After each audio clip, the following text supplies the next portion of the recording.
Ladies and gentlemen, today is January 9th, 2014, and this is the Can Kill Show, episode 150, Pokemon. There's 150 and more to see. I'm your host, Ken Lafferty, and today is Thoughtful Thursday, where we like to meditate beneath the bonsai tree, thinking about life, thinking about what it is to be an artist, and continuing on our quest to be awesome. But before we get into today's talk, which is going to be about being wary of assumptions, stuff like that. I did talk a little bit about this a few weeks ago, but it kind of sucks, so I'm going to delve into it again with a little bit more detail and hopefully kind of drive my point a little bit further. But like I said, before we get into that, I do have a couple announcements to make. One of which, I decided that I have a few more of these prints right here of the Undead Warrior Girl, which in case you didn't see these, this is part of the new demo reel that I released. And I got these 3 prints to give away. So I figured, hey, let's do another share and win, all right? Because everybody loves those. So if you just go to the Facebook, Can Kill Facebook, all I'm asking is that, hey, just share the video that she's in. And then I'll pick 3 lucky winners on Monday and send these prints to you for free. For free! So go do it if you want to get a print. And speaking of sharing wins, I do have some new things. First of all, I just want to say thank you guys so much for all the awesome support that you guys have been giving to the comic. It means so much. And I've been saying that I'm going to get some new rewards up for you guys for the next goal, which is 175 bucks.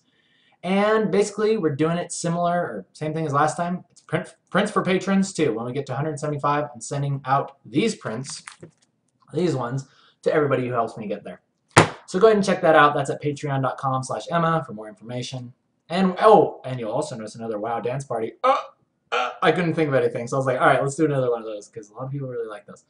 And I got some new rewards as well at the bottom. But anyway, I don't want to talk too much about that, because that's not why we're here. That's not why we're here. We're here to talk about improving ourselves. We're here to talk about that. So let's go ahead and get into that, right, with my notes that I have prepared on the talk. And, yeah, we're just going to go ahead and jump on into that. Okay, so today, yes, we're talking about being wary of your assumptions while working to become a professional artist and chase your dreams, okay? And the first thing I want to talk about is whenever life in itself is just a scenario, it's a situation, you're just placed into it. We don't know exactly how we got there. There's a lot of theories, a lot of things that people say why we're here and where we're going. But in general, whenever the mind is placed in a scenario where there's not a lot of clear boundaries, a lot of clear rules, you tend to sort of fill it in with these assumptions and all these things that go through your head and basically rules that you set down that are only existing within your head.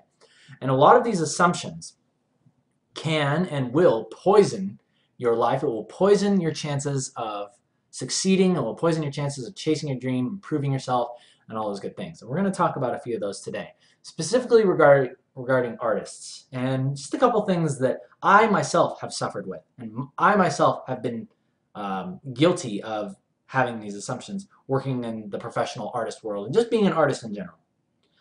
So the first thing I want to talk about is this notion of things being cheap. Things as an artist that you shouldn't do because it's cheap, or it's not what the pure artist would do. It's not the artist that sits upon the mountaintop and plants the flag of superiority, of being the pure artist. They would not do these things. And the first thing I want to talk about is using brushes. Using brushes. This might not be something that all of you guys think, but this is a way that I used to feel constantly, because I used to pride myself on saying that I'm a digital artist and I don't need any of those special brushes. I don't need that, because that's for people that don't have skill. That's for people that can't create that texture with the little like the default hard round brush or the soft round brush. For some reason, I got a kick out of telling myself, oh yes, I do not need those texturized brushes, because I can just sit here for an hour and then do what would take, 10 seconds to do if I just had the brush, if I just used the brush.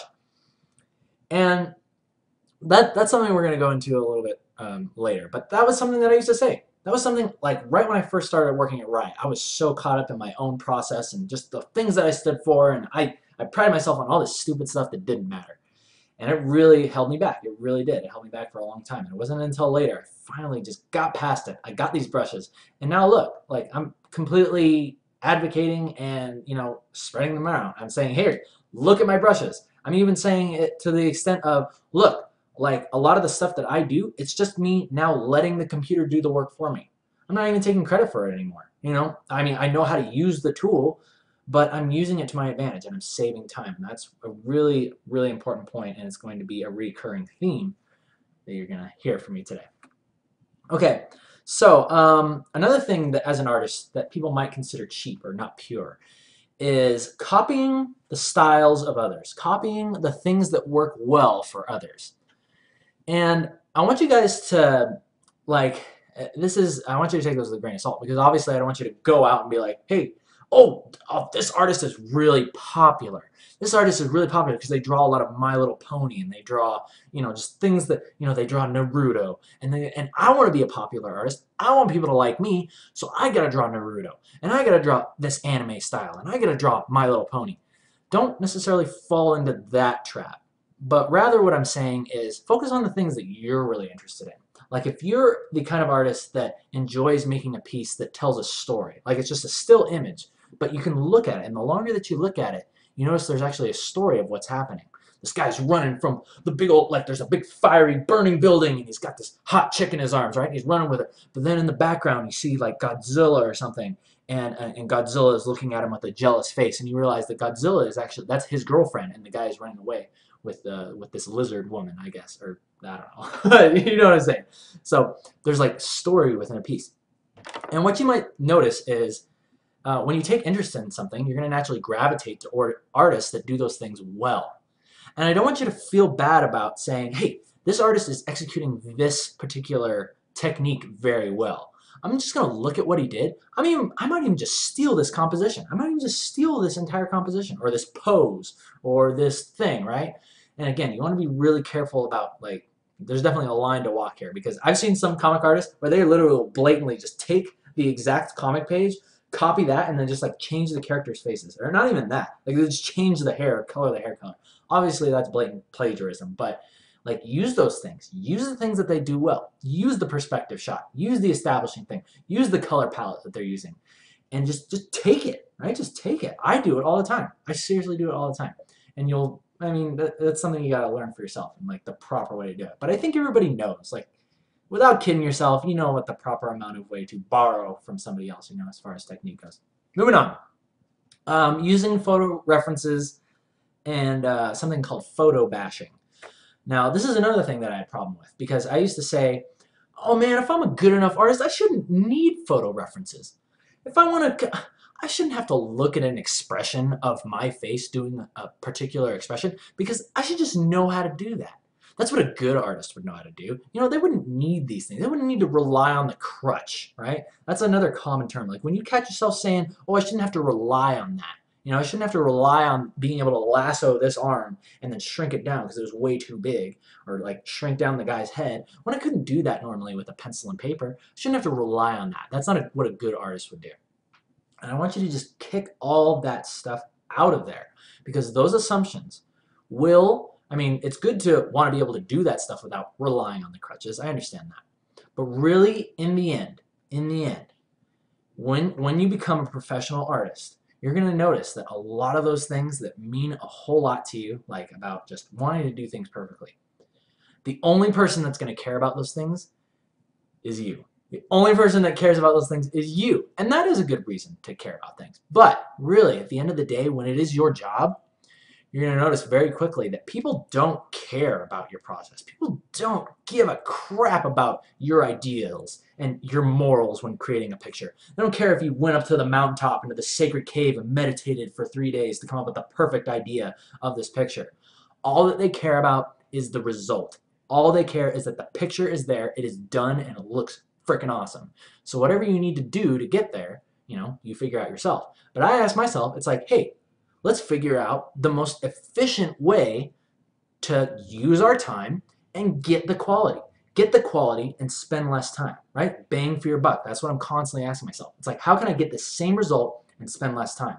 Because once you figure that out, then now you can start pumping out quality, quality, quality, right? I'm not saying don't sacrifice quality, but ask yourself, how can I get the same quality and take less time? Because now you can get quality and quantity. right? You can just punch those things out, right? Just like one good thing after the other, after the other, after the other, and you become a freaking superstar, all right? So, photo bashing is another thing. Photo references, to look at textures, or some people I know will actually take pictures of a said texture and then like use Photoshop to paste it on and make it look like metal or make it look like grass or something. Or when they're putting together environments. This is something that Naughty Dog did in their concept art pieces for The Last of Us. That actually straight up take photos of trees and of city streets and cars, and they would literally just slap those right onto the beginning of the page, and they just paint over it. They paint over it. They just use it, right? And again, these are people that get it. These are people that are not trapped by these assumptions of, oh no, I shouldn't do that. That's not right. That's cheap. Oh, that's, they understand that all that matters is that it's there at the end, and it looks freaking awesome. Okay, so moving on. The last thing that I want to talk about is gradient maps. Gradient maps is another thing, and working in black and white. That's another thing that I used to really poison myself with, saying that, oh, these people that are painting in black and white and then throwing the color on, they have no skill. They don't know. They wouldn't know how to mix colors even if they wanted to, so they have to rely on that to do that. And then, of course, the painting, once it's done, it looks freaking amazing. But I would still tell myself, it's like, they should be able to do that without having to work in black and white first. They should actually know how to mix those colors. When really, nobody cares. Nobody cares. And that was me setting up more boundaries for myself as an artist. Okay. Next, moving on, we're going to talk about business, a little bit of business, because as you know, I'm doing Emma, I'm doing the Patreon and all that stuff. And one of the things that I've noticed creeps into my mind when it comes to business, I'm sure this creeps into a lot of other people's minds when it comes to business, is this idea that in order to create something truly awesome or to really make a business or a product that works, it has to be completely original. It has to be something that nobody has ever come close to making before if you want it to be truly remarkable and truly successful. And the reality is actually the opposite. The reality is you actually don't have to come up with anything that it doesn't have to be original. All it has to do, all it has to be is just something slightly different. And it might improve, that focuses on a set niche of people, that aren't being satisfied by this other thing. It's still a great product, but maybe there's another set, just a few thousand people over here that want that thing, but then it also does this over here. And that is what you capitalize on. And and this kind of comes to my next point, and that is a lot of people think that in order to be successful, whether it's being an artist or starting your own business and doing all this stuff, that you have to work hard, right? You need to get up at 6 a.m. and you need to work hard and no breaks, working 14-hour days. This actually really bothers me whenever I hear this. Whenever somebody talks about how they got successful and did all this stuff, they always talk about, oh, well, I just got up early, and I just sacrificed all this stuff, and I worked 24 hours a day, and I didn't sleep, and I didn't eat, and all this stuff. And I realize that is a way to do it. But I believe that you can actually become successful, and you can actually become, create whatever you want to create by living a life of balance. Not by just going at it 100% or just burning the midnight oil every single day. There will be days where you do this, but you'll be inspired. It'll feel natural. You won't have to try. Again, it's not hard at that point. And the reason why I don't like it when these people talk about working 14-hour days and stuff is because it's not about that, and it's not sustainable. You can't do that. You will burn yourself out. I don't care who you are. You will burn yourself out if you work all day and don't take breaks. Don't live a balanced life. Don't eat. Don't sleep for an extended amount of time. You will burn yourself out and you will hate whatever it is you're doing. There's times where I've worked on Emma with this exact mentality, and I have hated the comic. I have hated everything that I'm doing, and I question myself. I doubt myself, and I'm asking myself, was it really like I quit the job so that way I could be free, so I could have freedom? And I just built another prison for myself. I just built another prison doing what I said that I wanted to do, but it's just, I created another prison for myself, and I made myself the prisoner. I put the shackles around my own wrists, and I said, this is not the way to do it. I didn't quit my job so that way I could feel like this. I quit my job so that way I could be my own boss, and that way I could find happiness and find freedom, again, to make exactly what I want to make, and just just be uncontrolled, like in like what's the word? Like commanding myself, commanding my future, but almost be out of control is really an interesting concept. But creating a vision and creating a business and becoming successful has absolutely nothing to do with working hard. It has absolutely nothing to do with working hard. All it has to do with setting down a plan, being organized, and I personally believe that I work less than I rest. On good days. There's some days where I push it aside and I'm like, oh yeah, I don't have time for that. I just gotta work and work and work and work. And you know what happens? Again, very quickly, I will pay for that time by getting burnt out. I get burnt out and then I waste all this time, just by distractions, by becoming depressed, by finding something like on the outside that I can blame it on. And then I just bring all this negative energy to my life. So anyway, okay. So going back, summing up the whole business thing is, look, if someone has a business, like for instance, what you are watching right now, my show, is because of Day 9, Sean Plott, his thing on StarCraft. I was like, that is really cool. I want to do that. And I literally copied him. I was like, here, let's do StarCraft. And I was shoutcasting StarCraft. And then you know what? That wasn't exactly, like people were watching my show because they liked my art. So I was like, hey, is there a way I can shoutcast art? And then the idea came to me. It's like, hey, that's really cool. Let's make the Kay and Kale show. Let's talk about art. Let's shoutcast over time lapses. And then eventually we started doing these things called Thoughtful Thursdays. And then this is what I'm talking about. There's tons of people out there that are doing art tutorials. There's millions of people. You can type in art tutorial, Photoshop tutorial, and you'll get hundreds of videos on YouTube. But the niche that I feel is not being expanded upon, that is not being, I guess, like satisfied, is what about all these artists? What about the mental game? You can talk a freaking artist's ear off about technique and fundamentals and all this stuff, how to draw anatomy, how to draw boobs, but nobody, you can go anywhere for that. But how many people out there are talking about what's going on inside your head? What about all the games that your mind plays on you before you actually sit down in the chair and pick up the stylus or pick up the paintbrush or pencil or whatever it is? What about overcoming that? Because that is just as much of an important skill to learn, an important discipline to develop as an artist, as actually just doing the thing. I feel like it's half of it. It's literally half of it. Being able to sit down and show up is half of the work. The other half is all the skills. But nobody's concentrating. Nobody's delving into the beginning of it. So, and yes, I did say boobs. Someone 0956. All right. So you'll just jump into it, and very quickly you'll notice that whether you're trying to create a style that people will like, or whether you're trying to create a business, just jump into it doing what you like. Do something that you're passionate about, and very quickly the demand for what you need to create will show itself. It will be absolutely, you can't miss it. It'll be right under your nose. It'll be right in front of your face, staring at you, telling you to take advantage of it. And so that is what we've done here. Okay, and I hope that you guys are getting some good value out of this. Yeah, I really enjoy talking to you guys about this stuff. And again, it helps me too, because as I say this to you, it's almost like I'm reassuring, I'm cementing it within my soul. It's like, this is what I believe, and these are the things that are important. Okay, so summing up the whole business thing, you don't have to work hard. You really don't have to work hard. All you have to do is set down a plan, follow it, and stay balanced. Stay balanced and organized. Balanced and organized beats burning the oil, working 14 hours a day, just haphazardly, stressed out.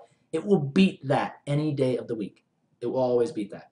So I'm tired of hearing people like, oh, to get successful, you have to work hard. I tell people they can shove it. All right. And the last thing that I will say regarding business is, if something works well, repeat it. Do it over and over and over again. A common thing, this is something that I told myself. If something works well, oh, well, I can't do it over and over again because that's really cheap. Oh, that's kind of sketchy, It's it just, something doesn't feel right about it. For instance, the Patreon prints. I tell myself, hey, that works really well. We got to $100 because I was offering these prints. People love that, and we got to 100. Oh, but I shouldn't do that again, because that would be really I'd be taking advantage of people. Oh, that works so well that I should do something different. When really, you don't have to. If something works good, just do it over again. Just do it over and over and over again. And that's what I'm doing right here. And really, like, I'm giving value to you guys, you know? It's like, I don't know, maybe you guys want these, maybe you don't. But, you know, the option is there. It's like, I'm not jamming in your face, forcing you to take it. It's like, it's there. You can have it for as little as $1. Just go ahead and do it. Like, the value is for the people. You know, it's honoring the people. So just do it. Okay. Next up. Okay. Here's another good thing to do. And that is, make sure you're asking the right questions. Because oftentimes, your assumptions come in and start to control you and place boundaries down when you're not asking the right questions. Such as, let me think of an example. Working at Riot. Oh, here's a good thing. Okay. So asking the right questions. Okay, so here's what I want to ask you.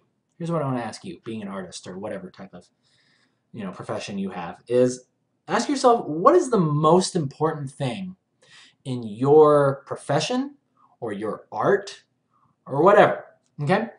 And is it, like, some examples would be, is it the message? Is it the message that your art is sending? Is it the detail of your art? Do you want people to look at it and be like, whoa, that's amazing, look at the detail, and they can just like hold it right up to their face and look at all these little intricacies and all the metals and materials and all that stuff? Is it the mood of the picture? Is it the way that somebody feels, and within that first half a second of just looking at the picture, they immediately they feel like they're there, they have that feeling? And for me, that's one of my most important things. I love the fact that people can look at a picture. I love the fact that I can look at an amazing artist picture and just get this mood, get this feeling of what they're trying to communicate to me. Mood and feeling kind of go hand in hand. Or is it comedy? And this is what I want to expand upon. Do you want people to laugh when they look at your art, right? And this is where asking the right questions comes into the utmost of importance. Because say you're making a comic and you want the goal, right? The question that you're asking yourself is, I want to make a good comic. But that might be the wrong question to ask if you're creating a comedy comic, if you're creating a laugh comic, or a laugh-a-day comic, or gag-a-day. That's what I was going for. The right question to ask is, what brings the value to whatever it is you're making? And if it's a funny comic, then the right question that you need to be asking is, how do I get my audience to laugh? Not, how do I create a quality comic? Because what happens when you say, oh, I got to create a high quality comic that's really funny and, you know, comedy driven, and so that means I got to do details, it's got to be super hyper realistic, it's got to be everything, right? And then on top of that, it's got to be funny, right? I feel like if you spread yourself out too thin, right, across all of these things, then it kind of like dilutes the overall quality of the comic. And when really, in actuality, some of the most successful and most popular funny comics are actually those that are just super simple. Very, very simple, very simple art styles. Cyanide and Happiness, for instance. It's just these little stick figure dudes with these big heads. And it's super iconic, really recognizable. Everybody knows his style. And yet, he gets it because he's not focusing on, oh, everything needs to be detailed. All these characters need to be, you know, they need to have this huge backstory and everything. He's focusing just on, how do I make my audience laugh? And he's nailed it. And that's why he's become such a success with his comic. Okay, but for me, let's say, what is the most important thing for me in my comic? And my answer to that is immersion. The most important thing that I want people to feel when they're reading my comic is that they are immersed in it, like they're watching the cartoon. They're there with the characters. And so I ask myself, what is the most important thing that needs to go into that? And my answers to those are, you know, well, first of all, to really feel like you're immersed in something, again, you don't need a hyper-realistic picture to feel like you're there. In fact, studies have shown that you can actually relate more to cartoon characters, simplified cartoon characters, than you can to hyper-realistic, rendered, photographic comics, which is very interesting because you're able to, it's almost like you're able to transpose yourself onto the characters. You feel like you're one of them. And so that's already working well for us. But then I really wanted to focus heavily on color, choosing the right colors without, it's not heavily detailed backgrounds, but the proper composition and shapes and colors and maybe photo effects. I don't know, whatever you want to call it. You know, those are the things that I really feel give mood and induce immersion in a comic. So those are the things I'm focusing on. Okay. Yeah, I kind of rambled on about that for quite a bit. But anyway, moving on. Okay, the next assumption that I want you guys to consider or to stay away from is one that actually Day9 brought up too, and I really liked it a lot. It's the assumption of if it ain't broke, don't fix it. And it's a common problem that you run into with anything. You know, say the comic. It's like, hey, there's nothing broke about it, so don't fix it, right? Don't improve upon it. And this is another thing that will dilute and it will stop you from making any improvement with whatever it is you're working on. Because if you don't, instead what you need to ask yourself is, there is a way to improve this or to do this better. And these are things that I'm always asking myself with the comic, right? It's like, hey, this page was awesome, but how can I make this even better? How can I make these backgrounds better? You know, not necessarily just by detail, but better color choice, better composition, just a few minor details here. And there's always ways to improve what's currently working. So let's see here. Yeah, so if it ain't broke, don't fix it. Don't ever rely on that. There's always a way to improve. There's always something that you can be doing better. All right, guys, we're going to be moving on to the last couple areas here.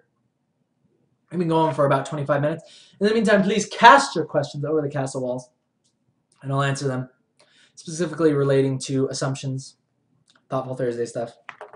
Save the art questions for Monday or Tuesday. All right, going back to disregarding this assumption of you got to work hard to make it in life. I want to talk about, I think the biggest thing that you can do to start on a path of creating what you want is to establish clear goals. Clear goals, and doing so accomplishes half of your work. Okay? Like I'm talking about, look, the journal. The journal, look at this. Okay, in this journal, don't read it. In this journal, all of these are all goals. There's like checklists upon checklists in here. You know, I've just got like all these things written down that I need to take care of and that I want to do with the business. And I truly believe that, okay, setting plans is not just, they're scary. Like, I'm not going to downplay this at all. Setting plans is one of the scariest things that you can do in your life. And the reason why is because they work. They work absolutely amazingly. And I don't even know how half the things happen. It seems like as soon as it's almost like I'm a magical warlock and I'm like just writing these magical runes on the paper automatically starts to materialize them. We're like pulling it out like a spell, you know, pulling it out. And whatever I write on this paper, and if I break it down into enough like sub goals, like, hey, here's what I want to do. I want to have my own new apartment that I want to turn into a studio. Here's all the little things that I need to do to make that happen. Once that is down on there, it's like the magic spell. You pull out the apartment. It's like, whoa, it's right there. And it's just like, it's inevitable that it will happen once you just break it down into enough sub-goals.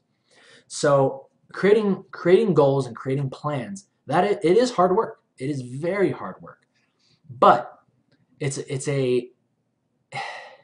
something that so many people overlook. Because they're like, oh, I got the whole plan up here. I don't need to write it down. I don't need to do the freaking magical sorcerer or warlock thing and pull it out. You know, just kind of go through life, you know, just like, oh, hey, that might take me closer. And you run over towards that. And you get there and you're like, oh, I got to go over here. This is the next thing that'll take me closer to that. When you're not organized. You're not organized. You don't have a plan. You're just kind of flying by the seat of your pants, you know, going to whoever or whatever says you think is going to get you closer to your goal. Where if you just had this thing laid out, you just be like, these are the exact things that need to happen in order for me to accomplish this. And then you just do it. So, clear goals. Clear goals accomplish half the work. Half the work. Okay, so keep that in mind. Okay, let's see here. All right, let's talk about quality and time. This is going to be, actually, that might be We might want to go into that on another time because that's kind of a whole different subject. Yeah, yeah, we'll do that another time. Okay, the last thing that I want to talk to you guys about today, and this is the last thing I wrote down, and it was kind of like, oh man, I'm really glad I wrote this down because I want to say this to you guys. Okay, so when it comes to creating your goals and setting up what you want to do with your life, again, I want you guys to realize that if you're not pursuing your dream because of something on the outside, or you're waiting for something to happen, or someone to show up, or for things to just line up perfectly for you, I want to tell you right now that even when those things show up, even when that person does show up, or even when the planets align exactly in your favor, because you are relying on those things to happen, even if they do happen, you will not begin to take action. You will not. You see what I'm saying here? And the reason why you won't is because you are developing subconsciously. You're developing the excuse mentality. You don't want to pursue what it is that you truly want because of this other thing out here that you don't control. And even if that thing does work to your favor, you'll find something else. You'll be like, oh, okay, well that worked out, but there's no telling what's going to happen over here, or what would happen if, oh man, I got all this. Now I'm all excited, and now I actually have a little bit of faith and a little bit of happiness. Oh no, what if I believe in myself and then I go for it and then I'm super disappointed because of something else out here that I can't control. If you live your life by waiting for people to show up, by waiting for things to happen, I'm telling you, nothing. You will not accomplish what you truly want. You are not going to get what you're striving for. The best thing that you can do to start taking control of your life is stop blaming, stop waiting for all these outside things to happen, and now say that if anything is going to happen in my life, it is because of me. And anything outside that comes in and really makes things tough for me, those things don't matter because I still could not control those things, but I can control how they affect me. I can control what they mean to me. What does this mean, right? And through that, controlling what things mean, that's basically what your entire life is. It doesn't matter what happens. It matters what you do about it and what you think it means. If something terrible happens and you think your life is over, then it is. If something terrible happens and you think, oh, this thing has been sent here to test me, to teach me a valuable lesson that I'm going to be using shortly in the future to get what I truly want, that is the mentality that winners have. That is the mentality that people have that go places in life. All right, all that out of the way. Questions. Man, my back's killing. Oh, I'm so glad I have another day to get this page out. I thought, I was gonna die. Okay, question. A lot of people have been asking about the portrait of Ribbon, and I'm going to be putting that online. Yes, I will be releasing that portrait of Ribbon. Some people have been asking if I show my process on that. People are asking, what else do you write in a journal? A good way to start with your journal is, when I first got mine, I was like, well, what do I write in it? Start with the reason why you got it. Just write down, I got this journal so I can write down my goals and keep track of my life and just, just almost like a documentation. I look at it this way. It's like, hey, whatever happened, whatever experience Emma and the business and the show takes me through, I want to be able to look back on the way that I felt. Like, how did I feel on this day when I just felt like giving up? How did I feel on the days when everything was going great and everything just like lined up perfectly and I just felt amazingly happy? It's really cool to go back to those things and read my words, and it takes me back to that point. I'm literally living there again when I read these words. And it's like a mental snapshot. It's really special. That's why I love journals so much. You write down ideas. I love to separate my journal into 4 parts. One is just the usual, hey, what happened through the day? The next thing is goals. These can be daily goals, mid-term goals, long-term goals. Just write down all my goals in this part of the thing. Next is business ideas. And then the last one, which I personally love, is, I guess you could call it wisdom. Wisdom, the area of wisdom. And what I write in there is basically I'm listening to a talk, or somebody says something that really resonates with me. Things like, let me read you a couple out of here.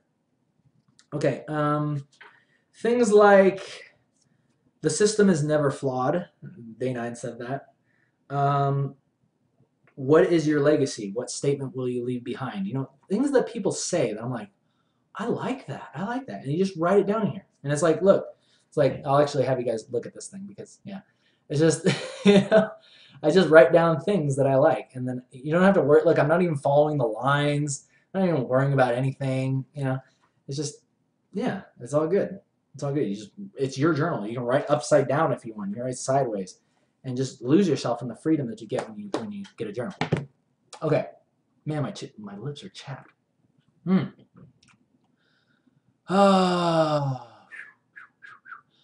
was asking a large question. This might be the last one that we take. Aliana was asking, before starting college, I assumed that concept art and only concept art was for me. But after a few years, I got interested in graphic design, motion graphics. Most recently, wanting to start crafting stories. I'm wondering if it's better now to be more diverse artist instead of just one super specialized artist. I think it's good to be diverse. Like I love saying that I'm a versatile artist. Like you show me somebody's style and I could mimic it. Maybe not exactly, but after a couple pictures, I could mimic that artist pretty dang well. And it is good to be versatile. But make sure that you don't lose track, again, of the unique thing that you have to bring. Focus on what it is that you love more than anything. That's a question you have to ask yourself. And don't lose track of that.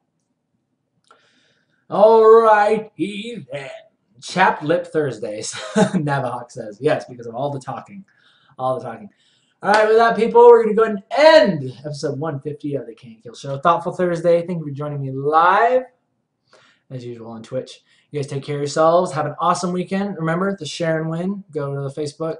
Share that thing. I'll be announcing the winner on Monday. Sending out these prints.